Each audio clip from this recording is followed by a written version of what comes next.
Up Sweet Chili Lime Sauce has 3 perfect ingredients. Sweet, chili, lime. People keep telling us sweet isn't an ingredient. How these wings get sweet then? Introduce a new Sweet Chili Lime for a limited time at Buffalo Wild Wings.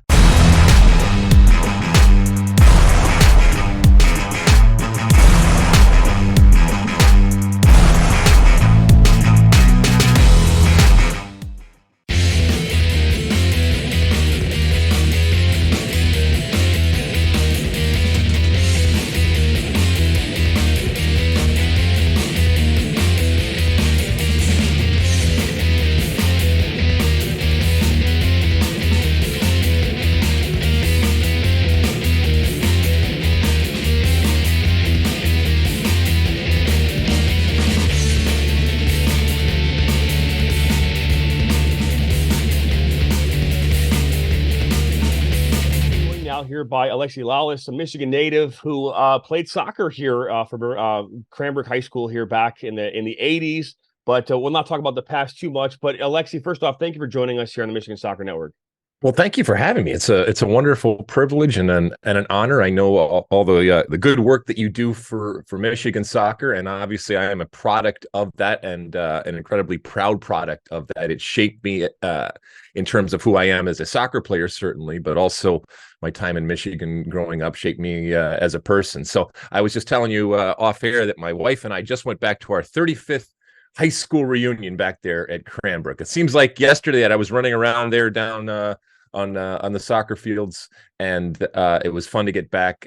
We don't have family back there anymore, so I rarely get back. So it was fun to get back and see what Michigan's become, what Birmingham's become, what Cranbrook's become, and I miss it a lot. No, it has changed. I don't know if the soccer field has changed too much. They still play on that grass field out in the lower fields, but which one of the more rare grass fields we have here still in Michigan that high school players play on. The soccer landscape has changed dramatically over the years. When you were playing, your history, you didn't play soccer until you were like 11 or 12 years old. You still found success, still found a pathway to a U.S. men's national team in the World Cup. But, is that now a rarity where a player can step on the pitch at 12 years old and make their way to the highest levels of soccer in this country? Well, I think what the rarity is first off, in the age of specialization. While I was obviously heavily involved in soccer as a kid, I was also a kid of the 70s and 80s, and so I was going from sport to sport. And I played more hockey growing up than soccer. Yep. And I know that my time in hockey actually made me a better soccer player. Now, I can be romantic about that and talk about the times gone by, but the reality is that, like we said, we are in a very different era, and that era of specialization and kids from a very young age focusing in on a specific sport. And I can talk about the good and the bad that comes with that, but that's just the reality of what happens. But all that is to say is I grew up going from different sports and different things on and off the sporting fields, and being involved in music, and being even though I didn't know it at the time, being as well-rounded as I possibly could. And it would not be able to occur today. I mean, if I was growing up today, I would very quickly have been identified at a young age. I probably would have gone into an academy type of program, maybe even an MLS academy, maybe moved someplace else. But that wasn't something that was in the cards at the time. No, it wasn't. And that's why we talk about this landscape and how it's changed so dramatically, because in today's world, in the world of soccer here in this country, in Michigan, there are so many options of not only sports, but also clubs and different things. We didn't have 30 or 40 clubs to choose from when we were growing up in Michigan. Now there's not 30 or 40 anymore. I think there's a good 10 here, good 10, 15 clubs that they do a really good job. But then again, that specialization that you're talking about, specifically in regards, to the MLS Next, the academies and things like that were not around. And just the way we cover the game here in the state is different as well. And from your perspective of where you are at watching U.S. men's national team players and women's players coming across, all the time, what is the difference maker in regards to coaching and these club teams now that wasn't available back 20 years ago?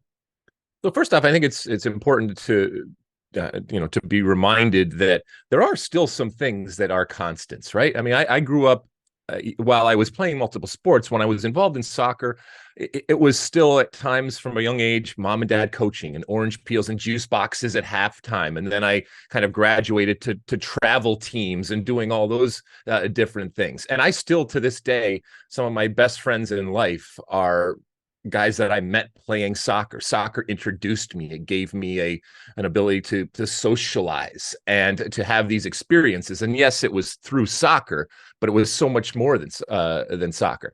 Nowadays, I'll give you another example. When I was coming out and I was, the Michigan Soccer Player of the Year, but back in the 80s, that didn't mean a whole lot nationwide. And keep in mind that this was before YouTube or anything. So the ability to be seen and to have some sort of notoriety as a soccer player and to parlay that into opportunities from a collegiate perspective, it was limited as to what you can do. And so again, if I was coming up nowadays, every touch of the ball would be documented and would be able to be reviewed. And that's a good thing because it gives kids from Michigan a whole lot more opportunity, and the world is much more open to them if they are good soccer players. For them, if they want to continue and they want to go into college, it's just wide open. Or if they are really, really good and elite soccer players, and we know that's a very small fraction, they are being seen at a younger age and they can be scouted and they can provide those different pathways and opportunities now. And then to your final point, the media landscape when it comes to soccer, and whether it's your ability and the platform and literally the technology that has evolved to enable you to do what you do on a consistent basis, that brings to light a lot of the talent that we have, and not just the talent that we have on the field, but also the community that we have. And whether it's Detroit City or any of the youth teams that we have or any of the facilities that we have, there is a soccer culture in the United States, and there's an incredible soccer culture. And by the way, an incredible soccer history when it comes to Michigan. And you can document that. And you can also show how far we've come and what we have on display right now. So you're doing good work highlighting that, whether you realize it or not. Well, no, I appreciate it. Thank you. And you're right. I mean, from when I was a kid and a player playing in the late 90s, early 2000s, again, options for me to be recruited by college coaches, it was very limited. I would get a letter in the mail, and I didn't even know they were at the game. And now I can submit, whatever I want as far as anything, as far as my videos and highlights to YouTube or to these platforms to be able to be recruited on my own. If I wasn't a part of an elite academy, I feel like cream will still find a way to rise to the top in today's world with all the access to information and technology that we have. So, but let's talk here for a second about is the game of soccer in the United States, is it becoming too much? Too many clubs showing up, too many amateur leagues? Are we seeing dilution? Are we seeing, the game itself being on some level, too big or too small in some cases? The landscape is so different than what it used to be. And I see clubs popping up all the time. Is that hurting the game of soccer because there's too much of it? Or is it okay to have continued growth with all these teams showing up? I think that you can make some arguments that it is so fractured at times, but I also think it's just kind of the natural evolution of a sport that we all know is not king and has not been king, a sport that is constantly competing against other sports, not just the actual playing of the other sports, but the fandom of the other sports and the ingrained nature of other sports that have been around decades and decades, in some situations, been around for so long, and that comes with the territory. As far as people kicking the ball, I don't think that there is ever a problem when more people are kicking the ball. Men's, women's, co-ed, naked, it doesn't matter what level it ends up being. As long as people are kicking the ball, I think that's a good thing. And we will have our disagreements and our petty disagreements at times and our soccer wars with a Z that sometimes can get pretty heated. But, this is this emerging and incredibly fertile, if you look at it, marketplace that is the United States. And people around the world recognize it. That's why they want to come in and they want to brand themselves and they want to be global and they want to access that American market. And then within our market and between ourselves, we have the competition going on. And whether it's, at the professional level with the professional teams that we have, men's and women's leagues, different leagues, competing leagues, whether it's, the camp environment that we have, whether it's the coaching environment we have, the refereeing, about all of these different things. I sometimes think, as soccer folks in this soccer tent, it is La Cosa Nostra, and it is not without flaws. It is our thing, and we are incredibly protective of it. And at times we are insecure about it. Let's be honest. But and sometimes we can eat our own, and we have to guard against that.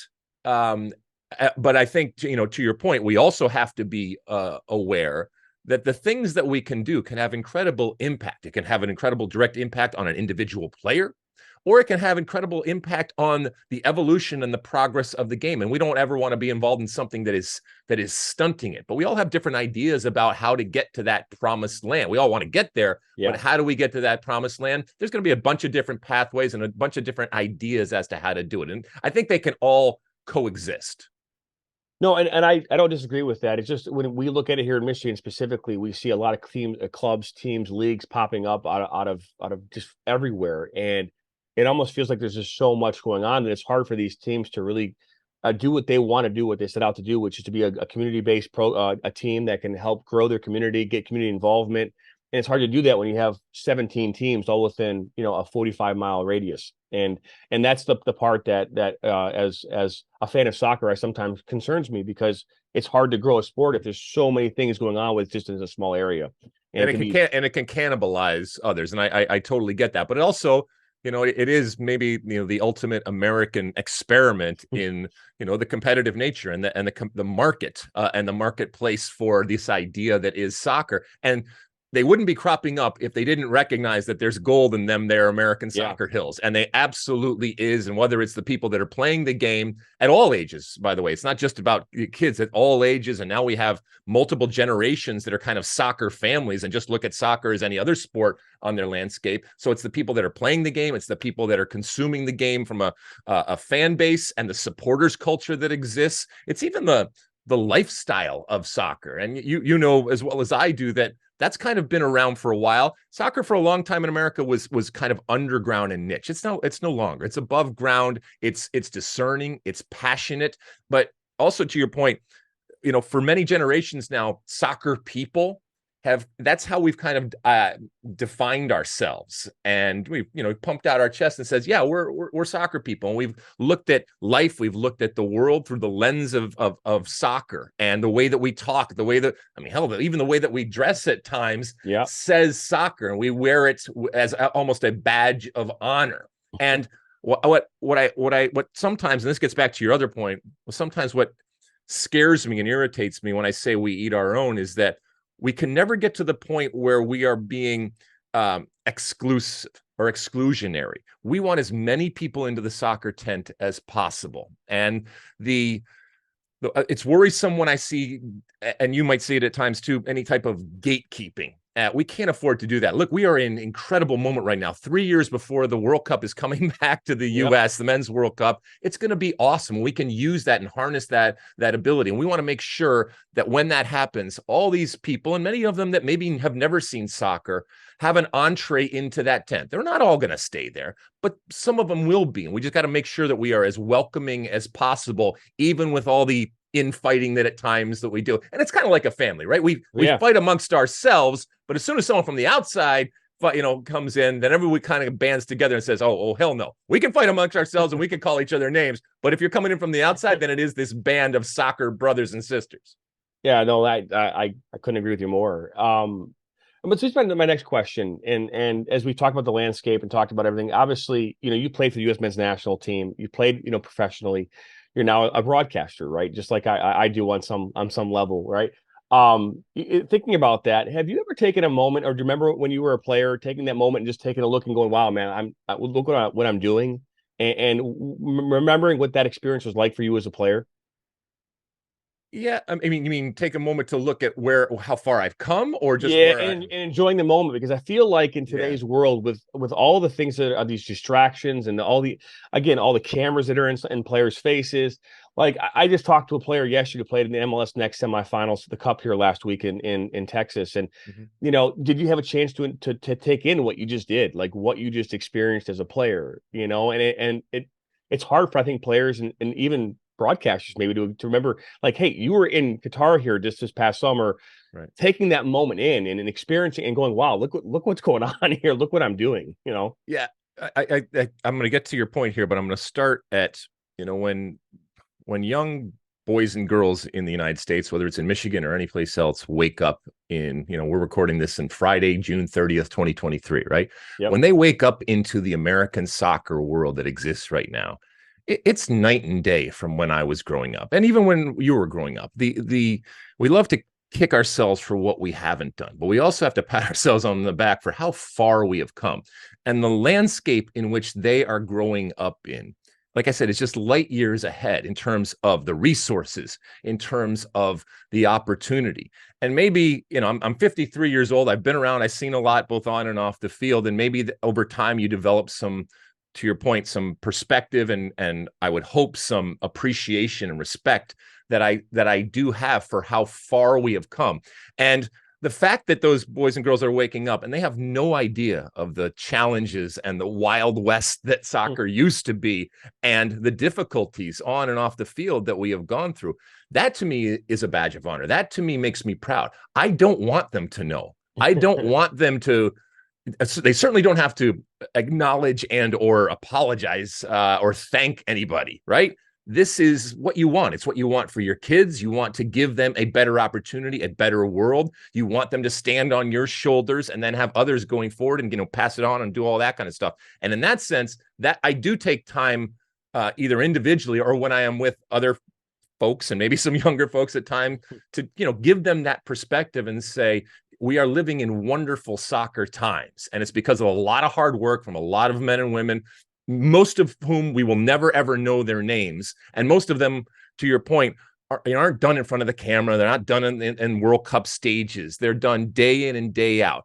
It is a labor of love, but it is still a labor. It's getting easier to push that up that hill. And we got a lot more help than we have had in the past, but it is still that labor. But it's a work that once it's in you, you never let it go, despite the difficulties. And we'll scream and yell and we'll complain about this and that, but I wouldn't have it any other way, because what it has done, it has produced, I think, one of the most unique soccer cultures in the world by design and relative to what we are as a country. But I love the American soccer culture for all of its idiosyncrasies and warts and all. It is, like I said, it is ours. Yeah, no question. And I think it's the right way to respond to that question, because as you alluded to, the landscape for which we played in as younger lads in this country, it was night and day, or is night and day, on the level of which everything that soccer has to offer today that it didn't offer then. And not that it was bad. It's evolved to such a much greater experience, I think, for everyone involved. So it's really, really cool. Well, I still have to say this, and I feel like I got to ask this question. Is there, and you've probably been asked this question a million times. I'm still going to ask it anyways. Pro relegation in this country, from someone that sees this club soccer and sees the capital needed for these clubs to exist and not exist for that matter, I still feel, while it seems great in theory, that it would be extremely difficult in this country to do pro relegation in professional sports because of the lack of capital, or having access to capital. But I'd love to hear your thoughts on that aspect of this. Yeah, so I mean, this is an evergreen topic, and it's a good one. I never get tired of it, because I think it should be a topic of conversation. But then when I give you my reality check, I oftentimes when I do that, people assume that, well, you don't want promotion relegation. I have lived promotion relegation. When I was playing over in Italy, I've lived the power. I have seen the entertainment. I have seen the pressure. I understand what it can do. To your point, we are from a country and culture where promotion relegation has not been part of that type of history. Doesn't mean that it can't be going forward. And by the way, there's nothing stopping any league or multiple leagues coming together and actually having promotion relegation. Now, to the pro rel zealots out there, that is a bastardized version of pro rel, and they quickly dismiss that. I enjoy promotion relegation, whether I'm watching it overseas, but I don't need it to enjoy my soccer. And I also recognize the economic and business realities behind what we have right now. And so if you can tell me how you would bring that train back to the station that is left, in that owners that now for multiple decades, if we just take MLS, for example, as one example, that bought into a league starting back in 1996 with the understanding that they are mitigating that that challenge and that risk. And it's always going to be risky, but at least one of those risks now of relegation is taken off the table, and they are paying for that. How do you put that back? How do you go to them and say, oh, now you're going to actually accept that risk going forward, and it's going to be better for you? And it could be a combination of time, it could be a combination of money, it just be a combination of you have the best, most persuasive argument. I still have yet to hear that, and so what I say, and it's not a flippant type of response, I literally say, build a better mousetrap. If you believe that this is the panacea, if you believe that this is what's going to solve whatever ills American soccer has, then go ahead and let's see what it looks like. But oftentimes what you will see, and to your point, is that the financials and the business behind a lot of the promotion relegation makes that risk something that people don't necessarily want to take in an already risky proposition. But I've said before, if there are leagues or a league that decides to implement Pro Rel, I will support it 100%. I will be interested to see ultimately what they are doing. If MLS in the future decided to, I don't know, go to a MLS 1 and MLS 2, and I know that's an intra MLS type of thing, and for a lot of people that's not really Pro Rel, but at least you'd have that type of competition that a lot of people kind of crave. And I guess that authenticity, the authenticity part doesn't move me as much as maybe a more competitive environment or a more entertaining environment, and that's still a big if. But if MLS were to do something like that, I think it would be really interesting. I mean, again, you have to go to an owner and say, I know you paid all of that money, and with that money came the risk taken off the table of relegation, but now we're going to put it back on. And what is that worth to the owner? What figure is that? Or what is that cushion that you give them? Are you grandfathered in? There's different ways that you can do it, but that's what ultimately has to be solved if you were to implement Pro Rel from an individual, if it's just MLS, or if you just did it from a top to bottom pyramid type of thing. Well, yeah, and I agree. And when it comes to the conversation of promotion relegation in this country, and we use comparisons of going across the pond, and looking at what they're doing over in England, their MLS teams, there's the closest team to us in Michigan is obviously Columbus, and then you've got Chicago, right? But you start going out west, there's a huge gap between what's out west and what's here in the Midwest and then the East Coast. So distance becomes a thing. I mean, you're talking about over in the EPL, you're talking about teams that are 10 miles away from each other in some cases. Mm-hmm. So it's a very small landscape, and traveling and those costs associated with traveling aren't going to be as high in an area across the pond as it would be here, unless obviously in the Champions League it's a little different. But regarding this country, the conversation becomes not just about financial, but distance, right? You're so far away from other. So if a team from Chicago is promoted into the MLS or the highest levels in this country, and now they got to travel to California 3 times or 4 times a season, or vice versa, it just becomes very difficult financially for these teams to maybe even be able to survive. Because we see it at the UPSL. We cover the UPSL here in this country. That's it's the largest men's amateur league in the country with over 400 plus teams, and they have a churn rate of about every 5 years. A team that came in is gone. Mm-hmm. So every 3 to 4 years, new teams come in, and the team that was there is no longer in existence. It's because of a lack of funding, a lack of capital, participation, things of that matter. And I would. It's not easy, man. It's not easy. I mean, we romanticize being an owner, and I'm sure it can be incredibly fun, but it also comes with incredible risk, and it is not for the faint of heart. I will say that when it comes to because part of the pro rel conversation is also, about sanctioning and all that, and not to get too much in the weeds, but I do think that, for example, the professional league standards, and I do believe that there should be minimum standards when it comes to, what leagues are and how they are ultimately sanctioned. But I do think that they should be justified. I do think that they can't be a deterrent to having people get involved in soccer going forward. And so there's nothing precluding having two Division I leagues relative to the rules that exist right now. And so, that these are all types of conversation that I love to have, and I love to have in the soccer sphere, and we have them on a continual basis, because look, we all want this game to succeed. We all want it to be incredibly passionate and robust and successful from a business perspective. We all want the compare and contrast to be much more favorable when we are talking about what's happening on and off the field, when you mentioned the EPL or other leagues, and certainly a lot of leagues that we look to, and for the most part we look to over in Europe. But it's always going to be uniquely American, regardless of what the system is or the setup is, and that's not a bad thing. As a matter of fact, I think we should lean into it.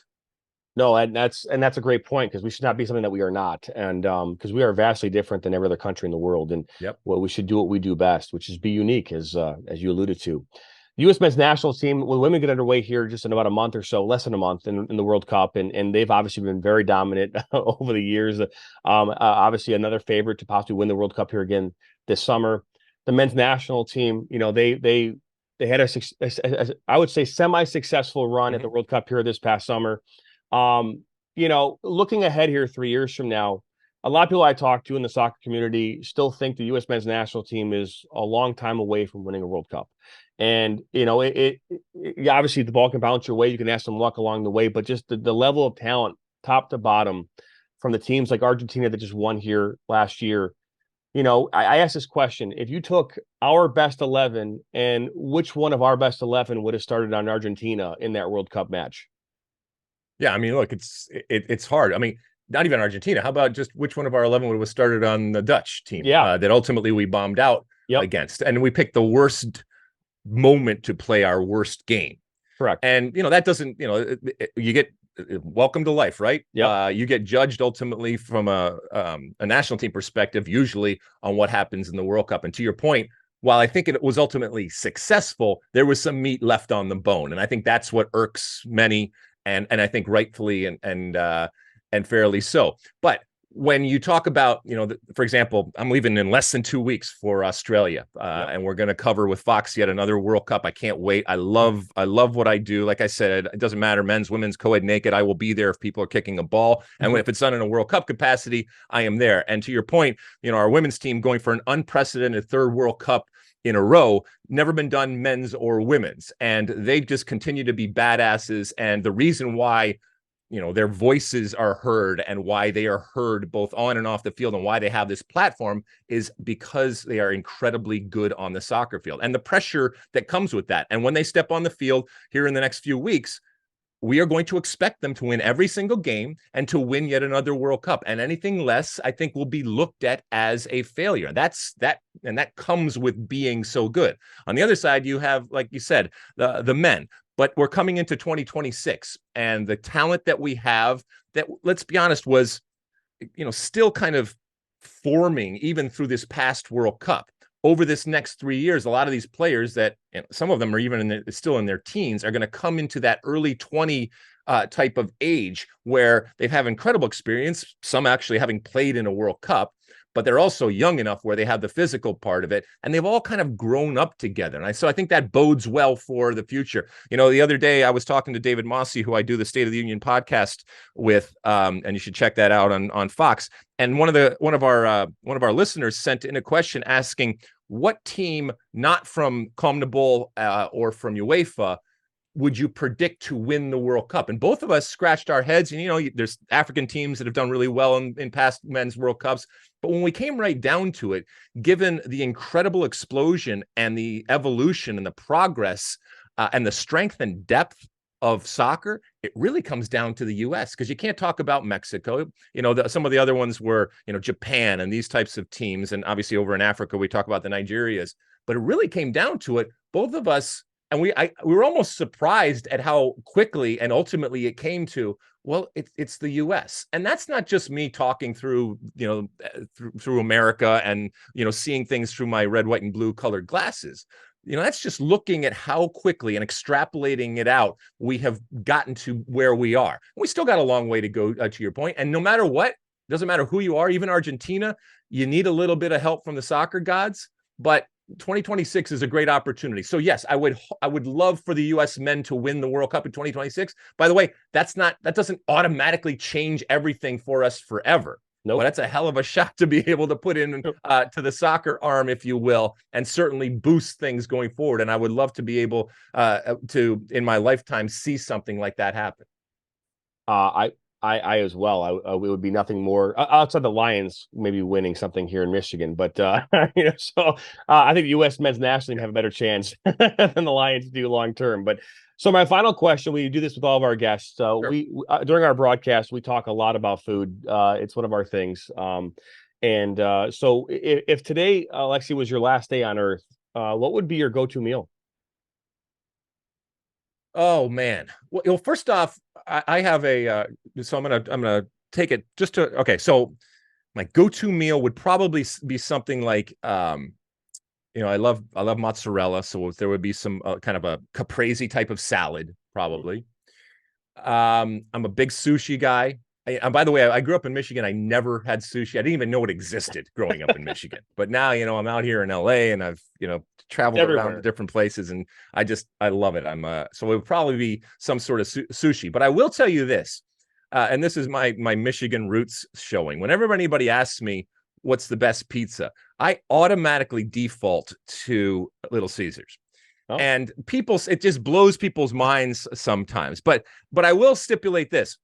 And for those of your listeners and viewers that are older, you will recognize that back in the 80s, Little Caesars Pizza was, for me, that was the heyday of Little Caesars Pizza, because it was so much more, and a lot of people don't like this, but I love it. It was just so doughy and soft in terms of the pizza. And I loved that about pizza. And then, everything kind of moved on, and it was much flatter and it was much more cooked, and it got away from what I love. So I guess ultimately, if my last meal could be only pizza, it would be a slice of Domino's pizza. I'm sorry, Domino's. It would be a slice of, how dare I say Domino's, by the way?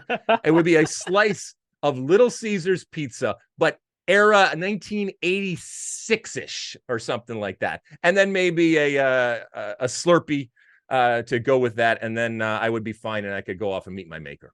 Wow. Okay. Little Caesars Pizza. They had Caesars Land over in Clawson.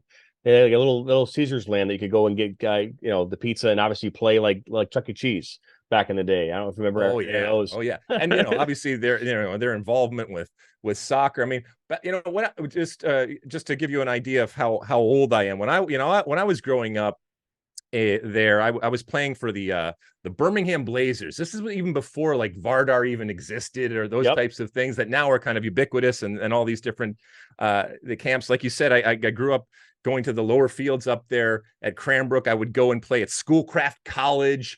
And by the way, my whole life kind of went full circle at a young age when I returned in the summer of '94 to play in the World Cup at the Pontiac Silverdome. Rest in peace, Pontiac Silverdome. Yeah. A place 15 minutes away from where I grew up, a place that I had gone and, seen obviously the Lions play there, seeing rock concerts there, even seeing the Pistons at one point play there with the curtain across and all of that. So it was an amazing moment in my life to come back as a national team player and to play a World Cup in the Pontiac Silverdome. So all that is to say is Michigan forever lives and will forever live in my heart and soul, and I take it with me wherever I go. And certainly out here in Los Angeles, I still have Michigan stuff and Red Wing stuff and all sorts of stuff when it comes to Michigan. And I married a Michigan girl, and so there's a lot of Michigan flying through this house.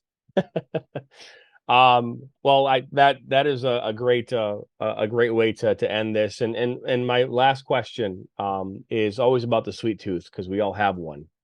Is there a go-to candy that you have? I mean, I'd imagine on the or snack that you have right before you go on a broadcast.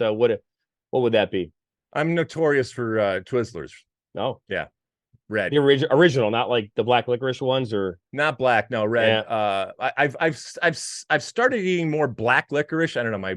My wife read something that black licorice is better than red. I don't know, whatever. But yeah, I'm a full on red licorice type of guy, and so much so that I don't have a lot of diva-esque type of asks when it comes to my work on television. But everybody that I work with knows. And whenever I show up to do a gig, there is a packet of red Twizzlers there ready for me to consume throughout the broadcast. Oh wow, that's really really cool. Alexi, man, we appreciate you stopping by and joining us here today. We are very very grateful.